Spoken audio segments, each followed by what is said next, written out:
Welcome to the Sweet Science of Fighting podcast today. Yes, Parr. Welcome, Yes. It's great to have you here. It's been a while. Been trying to get you on for a long time. I know. You'd think I was so busy with work that I couldn't fit you in, but it's always something else always popping up. Yeah, no, it's good to have you on here. And for people who don't know who you are, you've written a book in strength and conditioning for combat sports. But do you want to give a brief background about yourself and what you're up to? Um, I started in the fitness industry, let me see, 2000, no, 96, and I was a personal trainer. And I trained a few athletes, but obviously now I know that I had no idea what I was doing.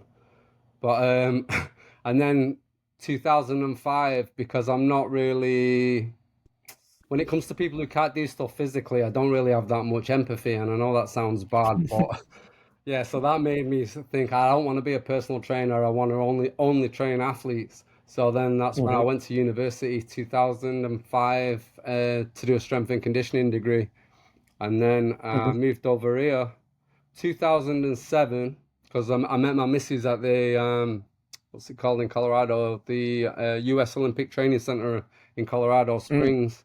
I met my missus there because I'd flown over to do a course with USA Weightlifting, their basic sports performance course. And then so I moved over, um, and then when was it? 2011, I think it was. I flew back and did the final year of the degree. So in that time was obviously I was training a lot of athletes, but you also learn that unless you work for yourself and you employ people to train general population and you only do the athletes, or you contracted like with a pro team or something, then it's always general population that pay the bills, you know? Yes. Exactly.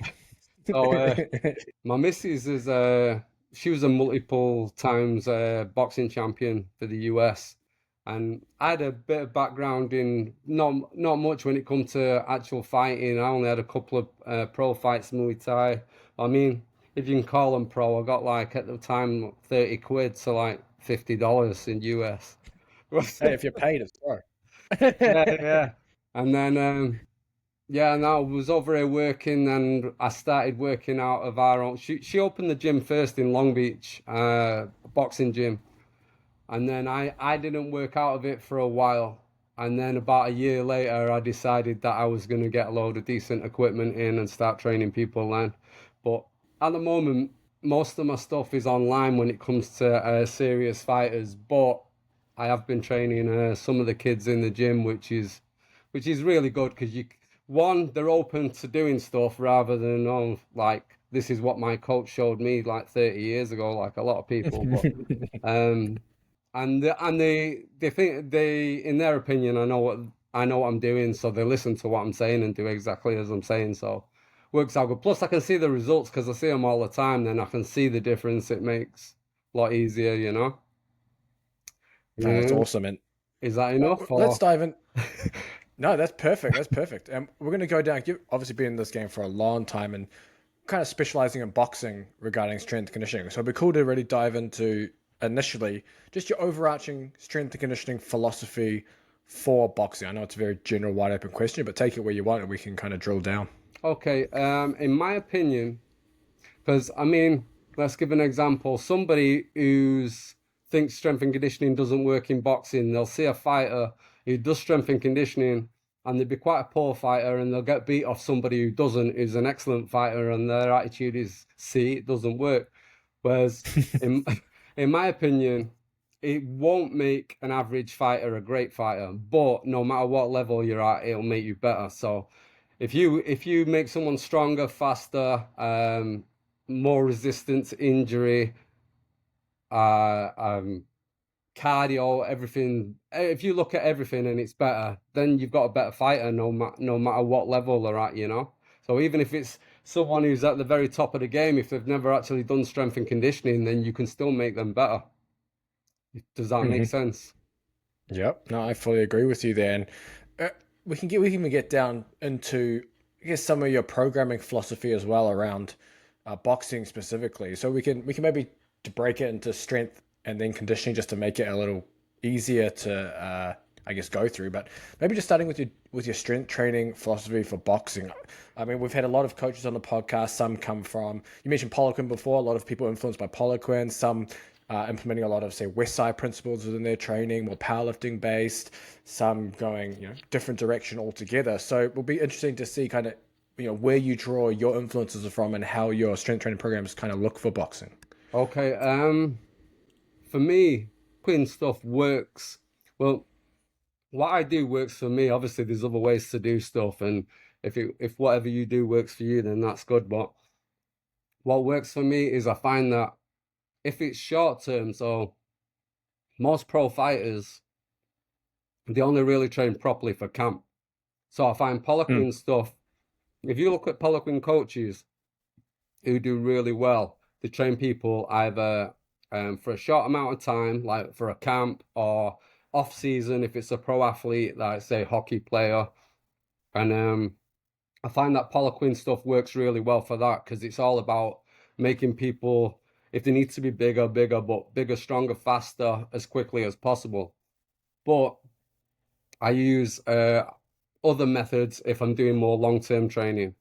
So Poliquin stuff, for me, pro boxers, most of them, they only train for camp. So they go from there and they want to be up there within, say it's a 12-week camp up there. So it's difficult doing it like that because you have to actually blitz them to get the results, and then you really have to keep an eye on overtraining and stuff like that. Whereas if you're doing, if someone's training year round, which is obviously a million times better, because instead of going from there to there, you're going to go from there to there without so much stress or even higher, Yeah. So, but it's hard because there's only certain people who can train year round.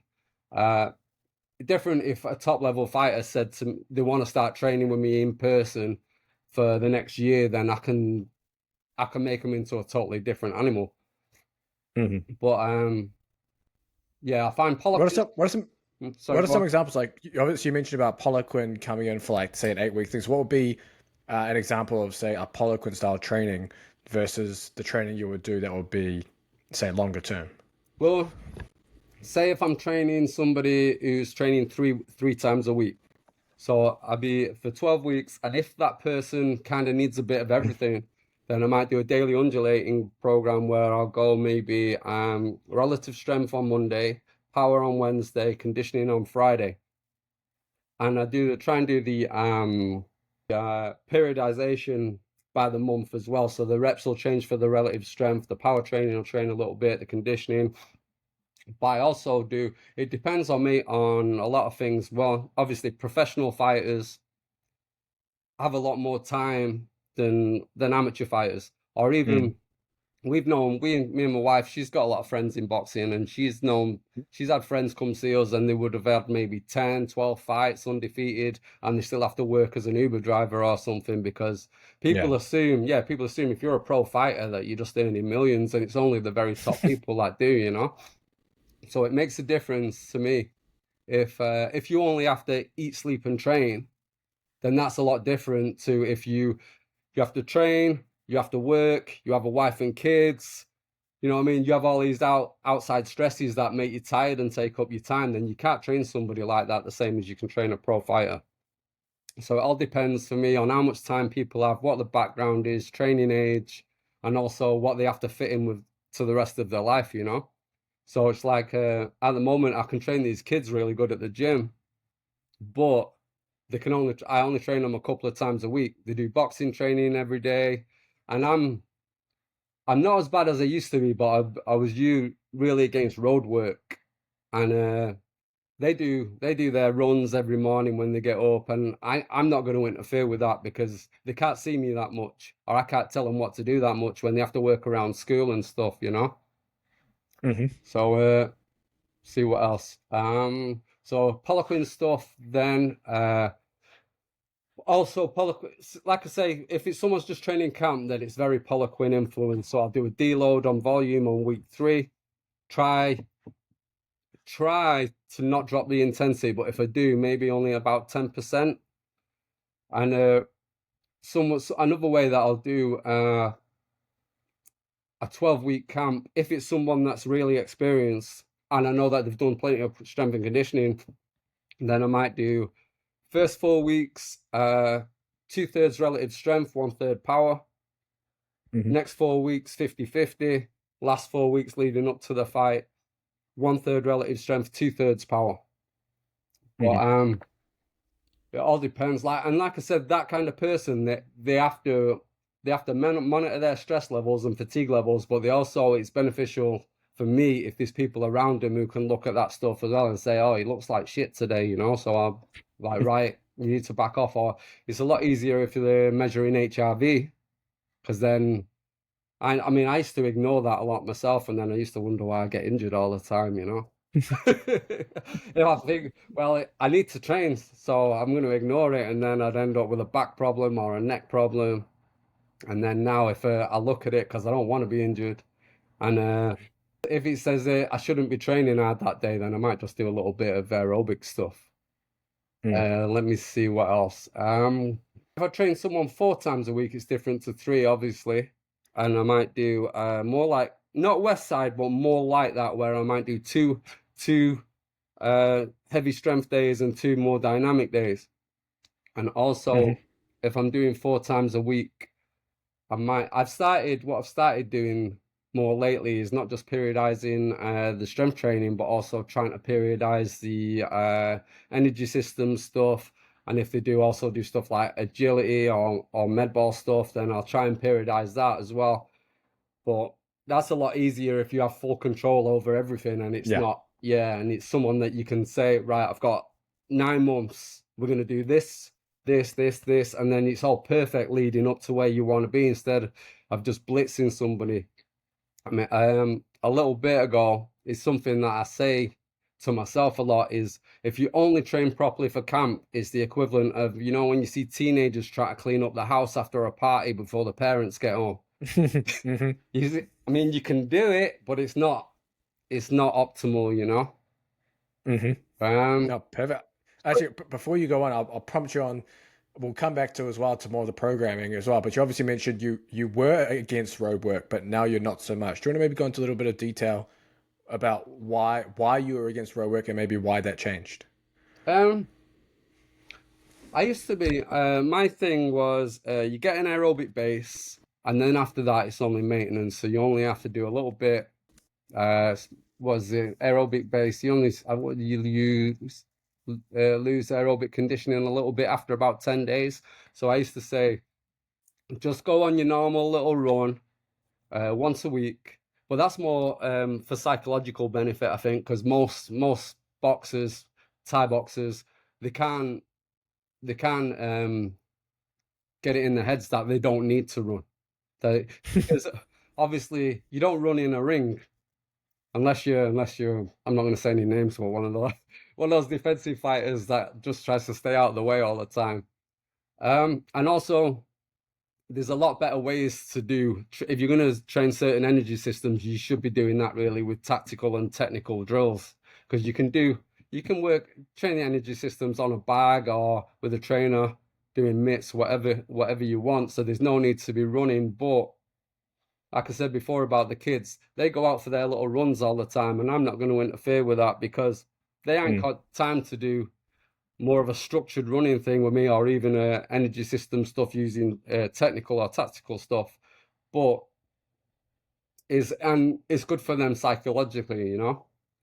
So I mean, I do see people like John Wayne Parr say that I don't know if he's retired or not now. I know he's getting on a bit, but I saw one time him saying, yeah, he's definitely almost there. Yeah, he's got to be like 40s or something, hasn't he? And I saw one time him saying that he runs 17 miles a day. And I was like, a day? Yeah, like leading up to his fight. And I was like, that's just a waste of time. But he's going to be like, well, look at the level I'm at. And who are you to tell me that I'm doing it wrong? But I don't go overboard when people don't really want to listen. So, you know what I mean? If people pay money for my opinion because they value it, then there's no point in me giving it to people who don't value it for free. Mm-hmm. You know I'm what I going to mean? continue down this. We'll eventually get back to the strength training stuff, but I'm just going to follow this conversation. So, does that mean would you ever program road work then for a fighter, say that amateur or professional that comes to you, or is it just based on, hey, they do it all the time and it's kind of what they like to do? Then you would add it in. Someone is has the time and they're willing to come to me for that kind of stuff, then yeah, I mean only sprints though, only like interval training or sprints, and then could either do it on a manual treadmill, or there's actually a really decent running track near where we are, so, and it's free, so you could just go there and do whatever you want there. But it's not, I used to be like, no, you can't do that, or I'd be like, I'd stopwatch and I'd be, and then there'll be 2 seconds over the rest time, and I'm like, no, you're late, and everything was too strict. So I had to learn to be a little bit more flexible, you know. So if someone wants to run now and again, or if it's someone's like me, I used to get up and do a little run every morning, and it wasn't enough, or it wasn't progressed to make me better. It was just a little thing that I did before I had breakfast, made me feel better, kept me lean. But it wasn't any kind of overload, so there was no adaptation. But so if someone just did a little 3 mile run every morning when they get up because it makes them feel better, then for me that's not really going to interfere with the training, and they're going to get the psychological benefits from it. But like we said, there's no running in boxing, so you can train cardiovascular system in ways that are better transferred to boxing if that's what you need. So you mentioned that. You mentioned about using technical tactical training to develop conditioning. So we can just label it. We'll just label it like specific conditioning, like hitting pads and bags, and non-specific, say running. Is your preferred way of doing your conditioning trying to keep everything under the specific umbrella? Or at some point, are you looking to, hey, like if we need to hit these outputs or whatever it is, we have to do something non-specific to be able to get there? Or is everything just kind of, hey, we want to keep everything as close to boxing as possible? In an ideal world, everything as close to boxing as possible. But like I said, I'd have to have full control. Well, not control like a control freak, but I'd have to be able to say what I would like. So say, sometimes I think I'm only ever going to be training someone 100% exactly how I want, when it's my own kids, probably as they're growing up. But yeah, if I could say to the boxing trainer, well, you can't do this most of the time. I could probably do it with my wife, but say, oh, the training max strength day, I want them doing boxing drills, technical and tactical, in zones 2 and 3. Or if they're training power, zone 1, or if they're training power endurance, zone 6. And if I had full control, I could say that's how I want the boxing training to be. But obviously, most boxing trainers, not all, but most, especially where I am in the US, they're against strength and conditioning. So they're not going to listen to me. If they don't listen to me about how lifting weights can make you stronger and faster and more powerful, then they're not going to listen to me if I tell them, oh, this is how I want the boxing training to be done today, you know? Let me know if there's anything that I say that sounds a bit off, and then I'll clear it up. You keep going. It's funny because you mentioned about the trainers not liking strength training. I don't know. I broke down a video. I think it was a Terence Crawford one, because Boxraw did a whole series on some of his training, and they did one on his strength training in the gym, and it was like, it was actually, I think, the worst training video I've seen. I've broken down quite a few on the channel. Yeah, It didn't make any sense. It was like having a couple personal trainers taking him through a general population session, That's but what just they adding do. things. Yeah, and just adding things that didn't make sense. Like, Yeah. it was like bench press with bands, so accommodating resistance, but then supersetted with incline dumbbell flies. Yeah, Like, and it was was he like, doing like 1 1/4 bench presses and stuff like that as well? he did one in the corner leg. Oh, he did leg presses like with partials at the end, supersetted with squats. Right. Like, Yeah, and yeah. it was just, and then leg extensions, and I was like, what the hell's going on? Yeah, exactly. I mean, I can't keep my mouth shut now because you've said that, but my wife messaged me about an hour ago and said, "Don't talk shit about anybody." Yeah, I mean, lately I see Terence Crawford. I mean, in the US, I mean, there are a few good guys around that are on the same page and they're trying to make things happen, you know. But generally, Yeah. the attitude is either strength and conditioning doesn't work, it's no good for boxing, it's bodybuilding, it makes you slow and Yeah. reduces your range of mobility and all that stuff. Or you have the people who are trying to do strength and conditioning, but they just do all kinds of Mickey Mouse bullshit. And that's Yeah. what I see. The ones, I mean, the last year I've been, my wife told me not to say nothing in it, but Ryan Garcia's is really bad. Devin Haney's, remember the video that he put out where he's doing the little shuffling on the sand, holding the dumbbells, going sideways up a hill and stuff like that. And then, Oh yeah, yep. I broke that one down. I know, Terence Crawford, and it's like some of it's so bad that I actually did an article called Strength and Conditioning for Boxing, the Good, the Bad, and the Ugly. And I did a pyramid of hierarchy, and I put the ones who do all that made up nonsensical stuff as the very bottom level, even lower than the ones who don't do any strength and conditioning, you know. And the reason I did that, or I actually wrote that, is I know a decent boxing trainer, and a few years back he was telling me about the guy they use, and he said, "Oh, he's the best in the business."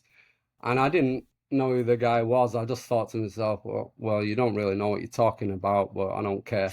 And then it was a few years later, so not that long ago, I saw this guy. Man, you should have seen the stuff he was doing.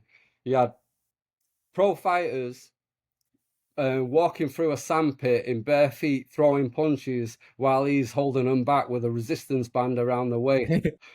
And that I thought, that's so bad, man. I have to write an article. And then that's the typical stuff that you see, that the guys that acknowledge that strength and conditioning works, it's just that they have no idea what they're doing.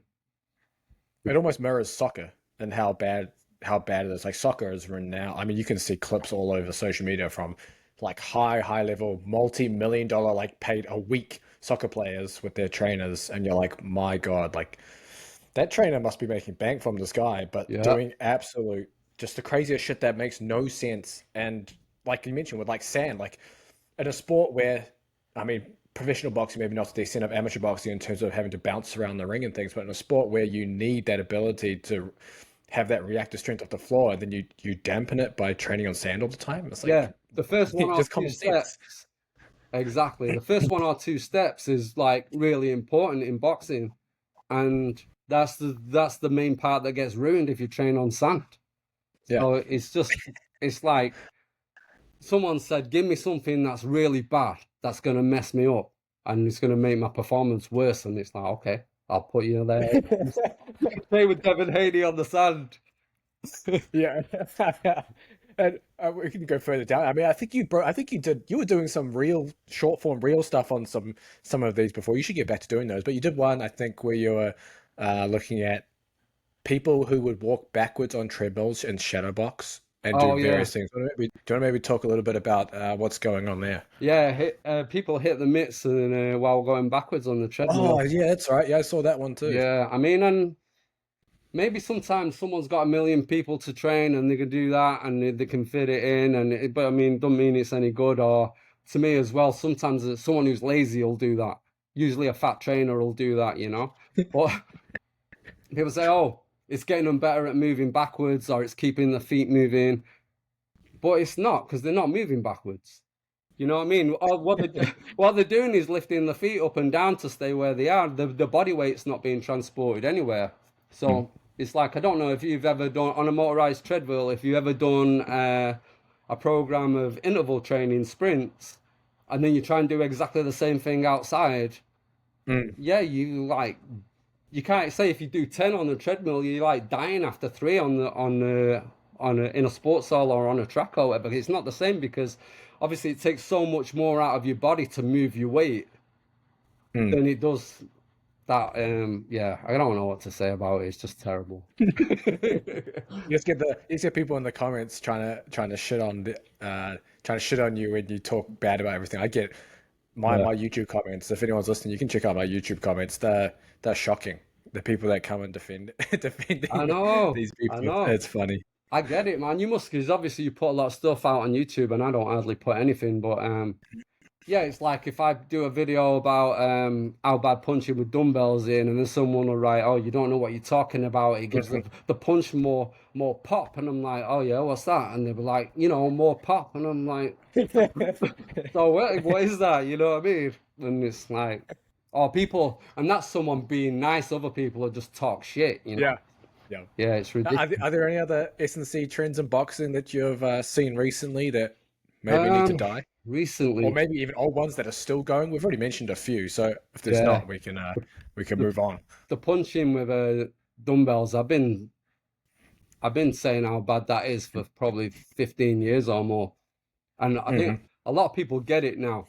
But I mean, you still get people all over the world who don't really know about strength and conditioning and they still do that stuff. But I find people, places like Australia, New Zealand, Britain, Eastern European countries, there's a lot of people who know that that's not good. And they do proper strength and conditioning. I mean, Hmm. people who shadow box with dumbbells, they'll say I don't know what they'll say. Shoulder endurance usually. Yeah, shoulder endurance, conditioning the shoulders. But besides the fact that you're ruining the punch, you're just going to make the anterior delts bigger because you just got dumbbells in front of you so long. But then people will say, "Oh, look, Mayweather does it, or Triple G does it, so it must be good." But Yeah. obviously, they're great in spite of doing poor exercise choices, not because of those things. Hmm. Like punching in water and all stuff like that is. Uh, Other things like punching with bands for me, but I do think that if the band was so light, so thin that it was next to nothing, then it might be beneficial. I think there was a study a few years back about taekwondo kicks improved, but you can do a Mm. million things that are going to improve your punch power. So why are you going to do that anyway? But most people, they do it with bands and they're like leaning forwards. Everything's that shouldn't be activated, that should be Yeah. relaxed, is contracted. One of the videos I saw Ryan Garcia, he was punching with a band with his left, and he was pulling a band back with his right there to keep it against his face. So there's so much there that's contracted and firing that shouldn't be. And Mm. the difference with what I should say, one of the differences between higher level fighters and lower level fighters is they don't waste energy and they're faster because the muscles that are supposed to be relaxed are Yeah. relaxed. And a lot of time for me, speed is as much about the antagonist relaxing as quickly as possible so the agonist can fire. It's like Hmm. my wife's a really good boxer, so she just floats around, doesn't get tired, fast. And if I'm hitting a bag, because I'm all tense, then I'm Hmm. slow, get tired quick. So it just, How are you training that? How are you training that quality? Is that something that just becomes developed as you do more boxing, or are you doing things specifically in strength conditioning to try, I guess, promote that contract relax? I think that's more down to the actual boxing training. And I find as well a good cue is obviously you can't do it if you're in a heavy bag, but if you relax your hands and face, then you're not as tense. Mm. You know what I mean? Because, like I say, if I'm in a bag and I'm Yeah. then everything's tense, and I'm not only is everything tense, but I'm crap as well. So, yeah, it's more of a boxing thing. It's like improving a jab. I mean, you do stuff in strength and conditioning that improves everything, but having a good jab is more down to practicing a jab 10,000 times. Been getting it better and better, and having a decent boxing trainer instructing you while you're doing it. But yeah, there's certain things that are more to do with the boxing training than strength and conditioning. But like I said before, no matter who you are, strength and conditioning will improve you no matter how good you are technically. I mean, I've seen people Mm. who are like, they might be fighting for a world title and they've never done strength and conditioning, and then they'll come Mhm. short, and there's still no realization around anybody with anyone around them that they need to do something different to get to that top of the mountain. Mhm. So, I mean, when people are so old school, there's not a lot really you can say to convince them. Maybe if someone has a loss, then they might try a new approach. But generally, most people, if they've been training 20 years, say if they're in the late 20s and they're at that level, they won't want to take on anything new in case it makes them worse, in case it messes things up. And a lot of people, I don't know about everywhere else, but in the US, because obviously I can comment on the US because I've been here so long. And if they do decide to get a strength and conditioning coach, they'll get somebody who's not a strength and conditioning coach, just as a personal trainer for like 24-hour fitness. A family member. Yeah, someone with a bit of interest in training, and then afterwards they'll be like, "Oh no, we got rid of him because we didn't like it. It was no good." You know what I mean? Or Yeah. someone who gets someone, the only thing they know is getting a sledgehammer in a tire, and then they'll have everyone doing it all the time, and then all the boxers will have messed up shoulders, and then the trainer will just get rid of them. They'll say, "Oh, strength and conditioning doesn't work." Oh, yeah, that sounds about right. And obviously, we're talking about the dumbbells. I'm gonna come back to that. Weighted gloves, then. Like heavier gloves? Oh yeah. Oh, I hate gloves, right? So like weighted gloves, like is that something where you would class under the same as punching with dumbbells, or is that something you would see as slightly different? I don't think it's good, but it's better than punching with dumbbells because the weight's distributed differently, you know? It's like if you pick up a 20 key dumbbell compared to a 20 key bar, it feels totally different, you know? So, wait, you know what I do like, and it's not gloves, it's this stuff is the Exxon, the weighted clothing. The wearable resistance. Yeah, Yeah, but it's really Joe light. on the podcast. Yeah. Yeah, it's only like, I don't know, so many grams like per leg and all that. And I Yep. think if you're going to look at any kind of resistance, weighted resistance for technical training, that's the kind of thing that it needs to be, rather than just, if you shadow box with dumbbells, then you just mess up the whole mechanics of it. I did a video on YouTube probably a couple of years ago now, and it was longer than normal because everybody knows that I don't like punching with dumbbells. I think it was about a 15-minute video. But I ain't that good at talking, so I don't do too many YouTube videos. Better at writing stuff down, I think. Yeah, no, I feel you on that. But if anyone's interested in that Exogen from Lila, if you just search Sweet Science of Fighting Exogen or Lila or something, or Wearable Resistance, you'll find the few podcasts I did with the owner of Lila, and also the researcher John Cronin, who's done a lot of stuff with that. Aaron Uthoff, who's done a lot of stuff with that as well. So there's a few episodes out there in the back catalog talking about that stuff, which is really interesting. But I guess on the same kind of theme around, say, specific strength exercises. So we talked, some of those are more, I guess, specific conditioning we talked about. But when we talk about specific strength, how specific are you looking to get? We talked about, obviously, with your dumbbells and bands, you're not too much of a fan of, but I don't know, landmine punches or, say, medicine ball punch throws and things like that, where does that kind of fit in your training? Or are you kind of more, hey, we're just going to get strong in the basic lifts and everything else kind of doesn't matter? So I like to get more similar to boxing, but as long as it's not like simulation. So like I love I've just the kids that I've just had that just done a tournament in this last phase. I had them doing biochromial grip incline bench press off the pins, low reps, and then going. But biochromial bench press, you mean like shoulder width? Yeah, or just outside shoulder. Is that what you mean? So if you put your arms straight up, like yeah, straight up on the bar. It's funny though because if you just tell someone to grab it shoulder width, everyone thinks they're like more muscular than they are, and they all like grab it really yeah. So biochromial grip, incline press. I wanted it to be inertia, so.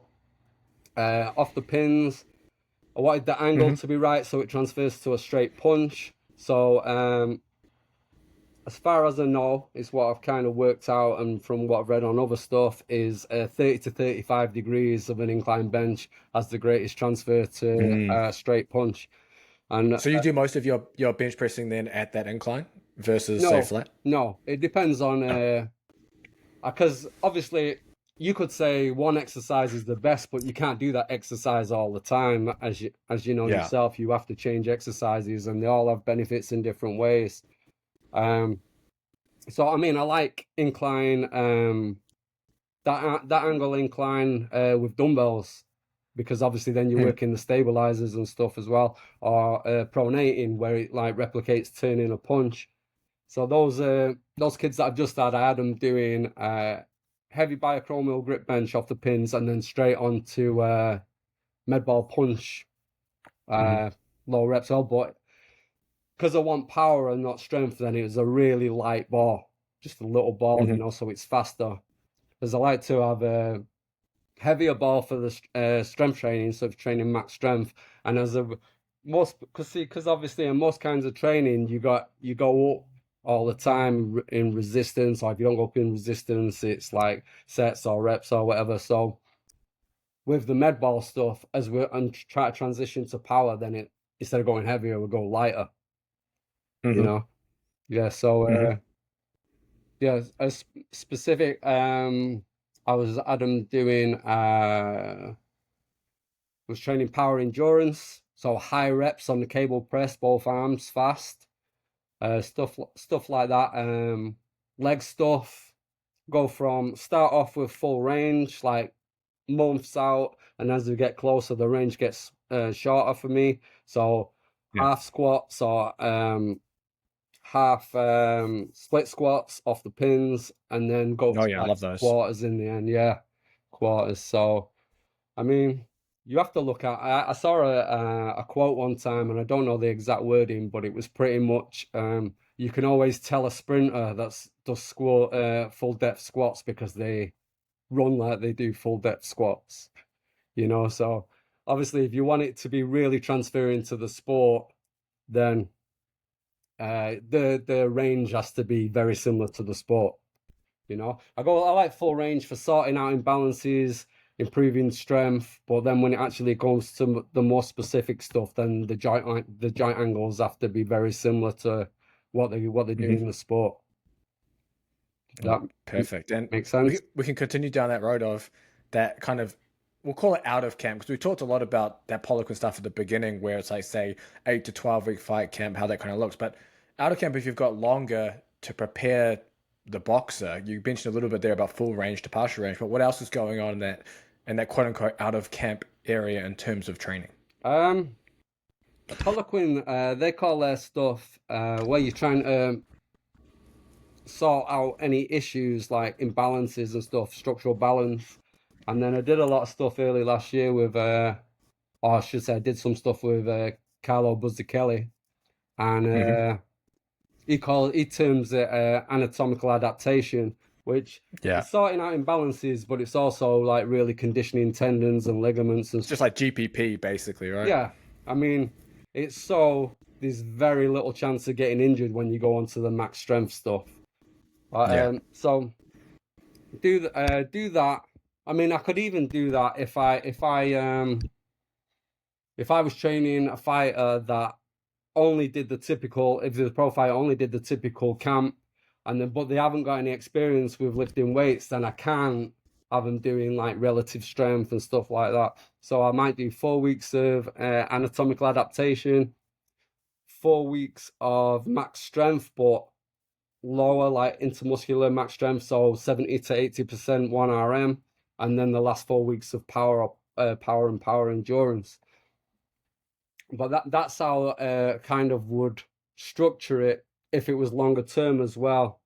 But I could do other stuff. So say I might do anatomical adaptation, and then if it's I did it with the kids that I've just been training, but that's because they've got very little training experience. What I could do with a heavyweight boxer it doesn't matter about being heavy, is hypertrophy phase, but not training like a body, more athletic hypertrophy, you know. So the concentric is always fast, the weights are heavier, the reps generally on average are lower, you know. So, and then from there, then I would go to max strength 1, which is the 70 to 80%. But if it was a lighter fighter, then I wouldn't do the hypertrophy stuff, the athletic hypertrophy. But what I do like doing is pendular periodization. So it might be like 3 weeks strength, 3 weeks power, 3 weeks strength, 3 weeks power. Go like that until we get to a point closer to the fight where it's more about obviously you've got to keep the max strength, so there's always going to be a max strength session, but it's more about power endurance and muscular endurance medium, you know, so it's a lot more endurance based later on. Plus, as it gets more specific, then less time should be given to the strength and conditioning, in my opinion, and more time to the technical and tactical stuff, which is why close to a fight, the sessions might only be 30 to 45 minutes for S&C, you know, just a few exercises, very little, three exercises, training the prime movers to be explosive, and that's it. And then they can concentrate on the actual boxing stuff the rest of the time. Nice. So then, so say during that fight camp, we talked at the beginning, it's kind of more of an undulating approach where you're kind of touching strength one day, power a day, endurance another day. And then out of camp, you're taking more of a block periodization approach. Is that correct? Yeah, but everything overlaps. So obviously I've tried block periodization, but as far as I know, so say you do 4 weeks of strength and then you do 4 weeks of power during that, because that power's so long without strength, then you are losing a little bit of strength as you go, you know. So from what I understand, that kind of training, so let's say someone like Verkhoshansky, for instance, that kind of training is more set up to the athletes that he was training, like high jumpers, pole vaulters, all that stuff. So I don't really do block period. I have sections like that, but they overlap. So there's always going to be, no matter what I'm doing, there's always going to be a strength session, because I don't want them to lose strength, because obviously, as you know, that's the foundation for everything. The more strength you got, the more power you got, the better your agility is.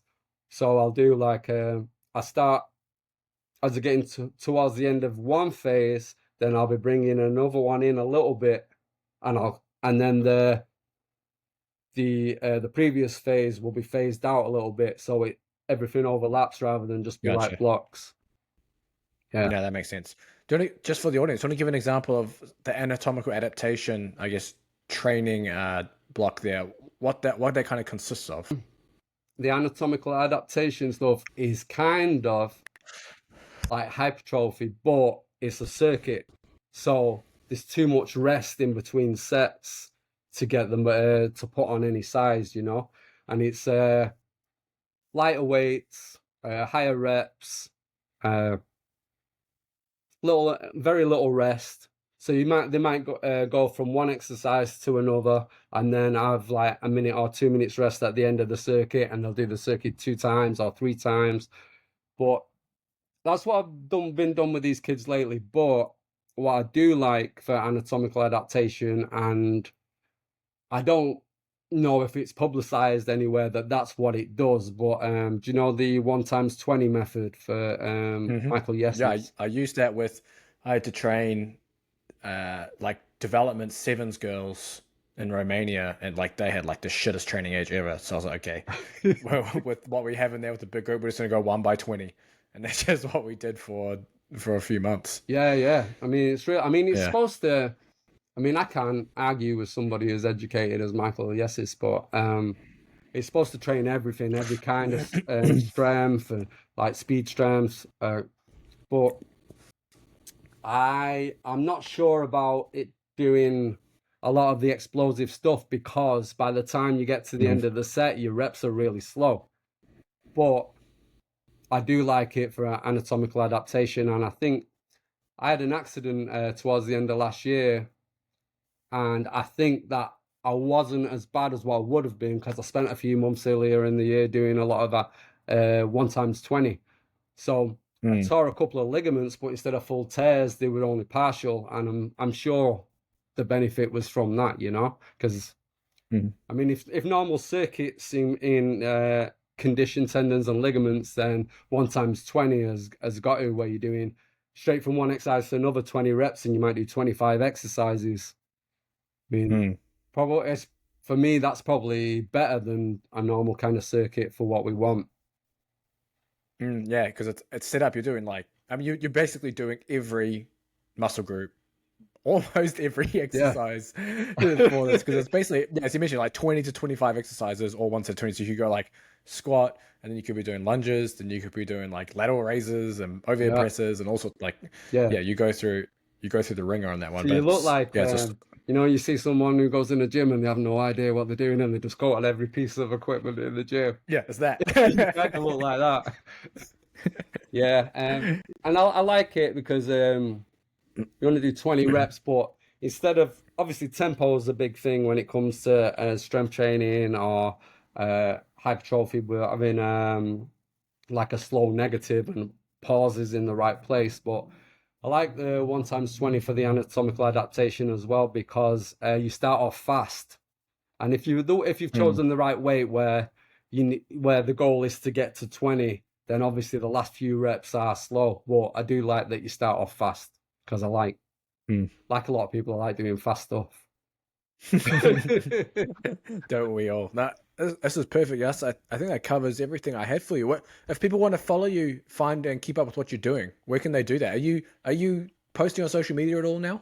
On my Instagram, which is probably why I've been losing thousands of followers lately, is I haven't.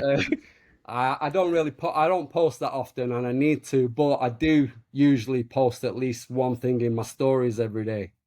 So most people see my stories, and I put training stuff in there, but I very rarely do actual posts these days. I mean, so my Instagram is Boxing Strength Maestro. I'm on the usual Facebook. I don't do stuff like TikTok. What else? My website, if it's not closed down, it's going to be any time now because I just can't be bothered paying the person.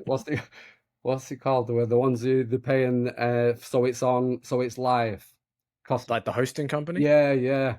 I can't be bothered doing that. So my website, I don't know if it's still up and running, but that's It's still up. coachyas.com. Yeah. It's still up. Oh, is it? Yeah, it's there. It's there. It's working. Oh, nice. I might have to go on there and screenshot my articles. You can copy and paste them out into a Word document, then you got them. Yeah, I'll do that. I probably wrote them in a Word document and they're on my computer somewhere anyway, but because I hate tech that much that I don't know where anything is. Just... Yeah, it took us 15 minutes to get Yas on this podcast before the podcast because of his tech ability.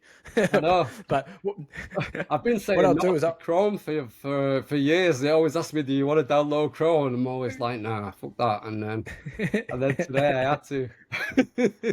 you can delete it after this. But what I'll do is I'll link up your Instagram down in the description for anyone listening. I'll also link up your book that's on Amazon, Strength and Conditioning for Combat Sports. Right. So that is there too. We'll put that down there for everyone as well. But I appreciate you coming on and sharing everything else. Excellent. And if you like in regards to my book, if anyone gets it and they email me, I'll send them because there's a few mistakes and typos in there, so I'll send them if they have my book, obviously. Awesome. No, I appreciate you coming on, and we'll stay in touch. Excellent, mate. It's been really good talking to you.